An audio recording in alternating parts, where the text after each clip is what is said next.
വയനാടിന് വേണ്ടി കൈകോർക്കുന്നത് പലരും പല രീതിയിലാണ്. നമ്മൾ പറയുന്ന പോലെ അണ്ണാറക്കണ്ണനും തന്നാലായതെന്നൊക്കെ ഒരു ചൊല്ല് പോലെ തന്നെയാണ്. ഞാനുള്ളത് വരാപ്പുഴയിലാണ്. വരാപ്പുഴയിൽ 7ാം ക്ലാസ്സിൽ പഠിക്കുന്ന ഇവാൻ്റെയും കൂട്ടരുടെയും വീട്ടിലാണുള്ളത്. അതിലൊരു പ്രത്യേകത എന്ന് പറയുന്നത്, ഇവാനും കൂട്ടുകാരും സർബത്ത് വിറ്റ് കഴിഞ്ഞ ദിവസം കളക്ടറേറ്റിലെ CMDRFിലേക്ക് ഫണ്ട് കൊടുത്തിരുന്നു. അത് തുക ചെറുതല്ല, 12,000-ലധികം രൂപയാണ് അവർ കൈമാറിയത്. ഇത് സർബത്ത് വിറ്റത് 2 ദിവസം കൊണ്ടാണ്. 2 ദിവസത്തിൽ ഇത്ര സർബത്ത് വിൽക്കുമെന്നൊന്നും നമ്മൾ ചോദിച്ചാൽ ആളുകൾ ഇഷ്ടമുള്ള പണം നൽകിക്കൊണ്ടാണ് അത്തരം തുകയിലേക്ക് വന്നത്.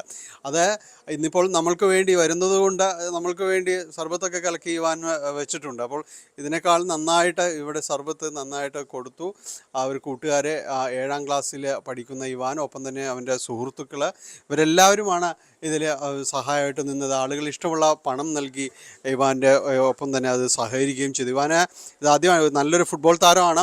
ഒപ്പം 2018 പ്രളയത്തിലും ഇവാന് തന്നാലാവും വിധം കൂട്ടായിരിക്കുക എന്ന രീതിയിലുള്ള ഒരു സഹായ പരിപാടികളൊക്കെ ഉണ്ടായി. നമ്മൾ നേരത്തെ ഇവിടെ വന്നിരുന്നു. അന്ന് ഇവാൻ്റെ കുഞ്ഞ് അനുജത്തി അനുജത്തി തൻ്റെ സൈക്കിളൊക്കെ ആക്രി ചലഞ്ചിലേക്ക് കൊടുത്തു. ഇവാൻ്റെ ഫാദർ അദ്ദേഹത്തിൻ്റെ സ്കൂട്ടർ ഇതിലേക്ക് സംഭാവന ചെയ്തു. അങ്ങനെ ഇവാനും കുടുംബം എല്ലാം തന്നെ വലിയ ഇതിനോട് സഹകരിച്ച് നിൽക്കുന്നതാണ്. ഇതാണ് ഇവാൻ.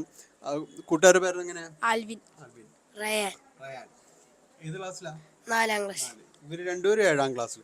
ഇവാൻ ഇങ്ങനെ ചാരി നിൽക്കണ്ട, അത് പറഞ്ഞോ, എന്താണ് ഇങ്ങനെ ഒന്ന് ചെയ്യണമെന്നൊക്കെ തോന്നാൻ കാര്യം? എൻ്റെ വീട്ടിൽ മറ്റേ DYFIയുടെ ആൾക്കാർ വന്നിട്ട് സ്ക്രാപ്പ് ചലഞ്ചിന് വന്നായിരുന്നു. അപ്പം അത് കണ്ടപ്പോൾ അപ്പം ഞാൻ ക്ലാസ്സിൽ പോയേക്കണേത്, ഞാൻ വീട്ടിലില്ലായിരുന്നു. അപ്പം എനിക്കും തോന്നി തിരിച്ചു വന്നപ്പോൾ ചെയ്യണമെന്ന് തോന്നി. അപ്പം ഞാൻ ഇവന്മാരെ വിളിച്ചിട്ട് ചെയ്ത്. കൂട്ടുകാരൊക്കെ കൂടി ആലോചിച്ചു. എന്ത് തോന്നി ഇവൻ വിളിച്ചപ്പോഴേക്കും? ചെയ്യാൻ തോന്നി.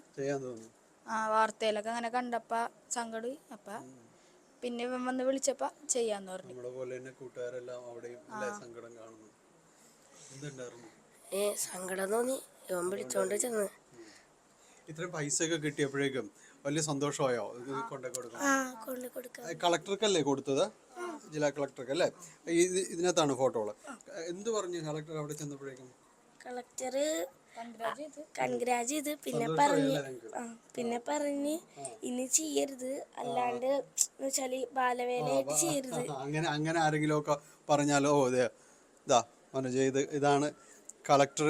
അദ്ദേഹം ഇത് വാങ്ങിക്കുന്ന ഉമേഷ്, അദ്ദേഹം ജില്ലാ കളക്ടർ വാങ്ങിക്കുന്ന ഫോട്ടോയാണ് ഇതുള്ളത്. കുട്ടികൾക്കെല്ലാം തന്നെ അവരൊരു വലിയ അംഗീകാരമാണ് ഇത്. അങ്ങനെ ചെല്ലുമ്പോൾ വലിയ സന്തോഷം. ക്ലാസ്സിലേക്ക് ചെന്നപ്പോൾ പറഞ്ഞോ പിള്ളേർ? കുട്ടികൾ എന്ത് പറഞ്ഞു? കുട്ടികള് കൈയടിച്ച് പറഞ്ഞു. ടീച്ചർമാരും ഫ്രണ്ട്സൊക്കെ കൺഗ്രാജ് ചെയ്തു. വലിയ അഭിമാനം തോന്നി അല്ലേ? അപ്പോൾ ഇങ്ങനൊരു സമയത്ത് ഒരുമിച്ച് നിൽക്കുക അല്ലേ? നമ്മളെ പോലെ കുട്ടികൾ, നിങ്ങളെ പോലെ കുട്ടികളൊക്കെ അവിടെ സങ്കടം ഒക്കെ നിൽക്കുമ്പോൾ അവർക്ക് പറ്റാവുന്ന സഹായങ്ങൾ ചെയ്തു കൊടുക്കുക എന്നതാണ് അല്ലേ? ഓക്കെ, ഏതായാലും അതെ, വയനാടിന് ഒരു കൈത്താങ് എന്ന പേര്. ഇത് ആ ബോർഡ് ഇപ്പോൾ ഇവിടെ ഉണ്ട്. അതിനുശേഷം ഇതാണ് ഇപ്പോൾ നമ്മൾക്ക് എല്ലാവർക്കും വേണ്ടി കൊണ്ടുവന്ന് ചെയ്യുന്ന സർബത്തൊക്കെയാണ്. അപ്പോൾ ഇതുപോലെ സർബത്ത് 2 ദിവസം ഇവർ വഴിയിലെ ഈ വരാപ്പുഴയുടെ ഇവിടെ ഈ വഴിയിലായിരുന്നു. ആ കുട്ടികളുടെ ഒരു നല്ല മനസ്സ് അതേ സഹിഷ്ണുതയോടുകൂടി തന്നെ ഈ നാട്ടിലെ വരാപ്പുഴയിലെ ആളുകളെ ഏറ്റെടുക്കുകയായിരുന്നു. വളരെ സഹർഷത്തോടെ അവരത് ഏറ്റെടുക്കുകയും ചെയ്തു. കാരണം ഇത് പരസ്പരം താങ്ങായി നിൽക്കേണ്ടതാണ്. ഒരു പ്രദേശത്തിൻ്റെയും മാത്രമായൊരു കാര്യവുമല്ല. അതിൽ നമ്മൾക്ക് പറ്റാവുന്ന രീതിയിൽ ഒരുമിച്ച് നിൽക്കുക എന്ന ആ ഒരു വലിയ സന്ദേശം, മാനവികതയുടെ സന്ദേശം ഉൾക്കൊണ്ട് തന്നെയാണ് വരാപ്പുഴയിലൂടെ കടന്നുപോയ മുഴുവൻ പേരും ഈ കുരുന്നുകൾക്കൊപ്പം തന്നെ നിന്നത്.